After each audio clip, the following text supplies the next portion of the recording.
We've had to make some pretty drastic changes once COVID hit.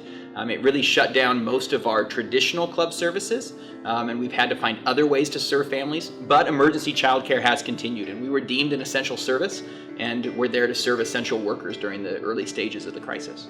Early on, it changed a lot of what we were able to do, and we had to pivot and be creative, and we launched some food delivery to family and other family support services. We launched our virtual clubhouse. But even with those services, we still did not have enough work for our staff and did have to lay off our part-time workforce during the early stages of the crisis. We absolutely chose Community First Bank and HFG Trust as the entity for our PPP loan application, and it was because of service and the ability to connect with people directly. We didn't feel like just another cog in the wheel, but instead we felt like a valued customer. We felt listened to and heard, and anytime we had questions or concerns, they were responded to. It was a real personal connection.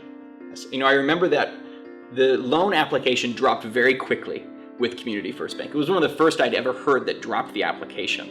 And so we applied quickly on that Friday, and then the weekend sat there.